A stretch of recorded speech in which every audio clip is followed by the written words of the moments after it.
नमस्कार, म अधिवक्ता भूपेन्द्र शाह। गत बिहीबार संवैधानिक परिषदले वरिष्ठताको परम्परा तोड्दै चौथो वरियतामा रहेका डाक्टर मनोज कुमार शर्मालाई प्रधान न्यायाधीशमा सिफारिस गरेसँगै न्यायिक क्षेत्रमा अहिले चर्चाको विषय चुलिएको छ।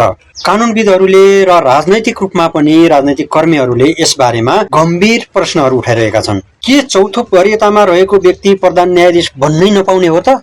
नेपालको संविधानले यस बारेमा के भन्छ? प्रधान न्यायाधीश बन्नका लागि योग्यता क्रम के हो भन्ने कुराहरूमा म यहाँहरूलाई जानकारी गराउन चाहन्छु। नेपालको संविधानको धारा 129 को उपधारा 3 ले सर्वोच्च अदालतको न्यायाधीश पदमा कम्तीमा 3 वर्ष काम गरेको न्यायाधीशलाई प्रधान न्यायाधीशको रूपमा सिफारिस गर्न सकिने वा प्रधान न्यायाधीश बन्न पाउने व्यवस्था गरेको छ।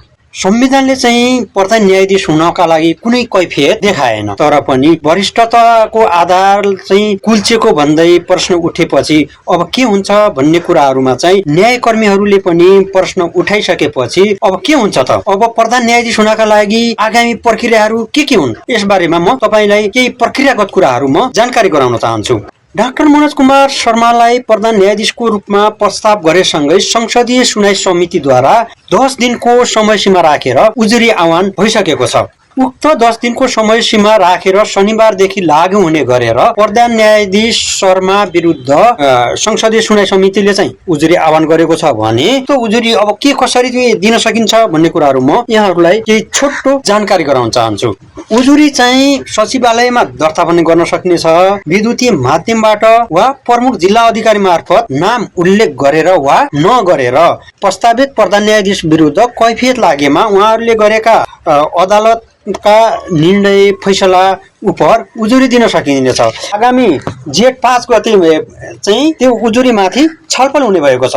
प्रस्तावित प्रधान न्यायाधीश शर्माले संसदीय सुनवाई समितिमा आफ्नो कार्यपत्र प्रस्तुत गर्नुहुनेछ भने संसदीय सुनवाई समितिमा उठेका वा उजुरीमा आएका प्रश्नहरूको बारेमा प्रस्तावित प्रधान न्यायाधीश शर्माले प्रश्नको उत्तर वा जवाब दिनुहुनेछ। संसदीय सुनवाई समितिमा को रहने प्रावधान रहेको छ त? यो चाहिँ संयुक्त समिति हो।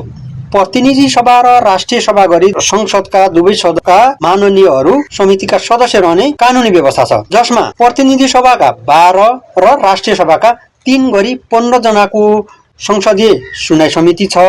संसदीय सुनवाई समितिमा चाहिँ अहिलेको राष्ट्रसभा नेतृत्वको सरकारबाट चाहिँ 8 जना माननीय सांसदज्यूहरू हुनुहुन्छ भने राष्ट्रिय सभा र प्रतिनिधि सभा गरेर कांग्रेसका 3, एमाले र नेपाल कम्युनिस्ट पार्टीका 2 जना सदस्य रहेका छन् र अनुमोदनका लागि कम्तीमा पनि 2/3 सदस्यहरू आवश्यक पर्छन् र 2/3 सदस्यले अब अनुमोदन गरे पश्चात प्रस्तावित प्रधान न्यायाधीशको रूपमा आफ्नो कार्यभार सम्हाल्न पाउने प्रक्रिया छ अनि उहाँको कार्यकाल राष्ट्रपति समक्ष शपथ ग्रहण गरे पश्चात अब कार्यकाल 6 वर्षको हुनेछ। धन्यवाद, नमस्कार।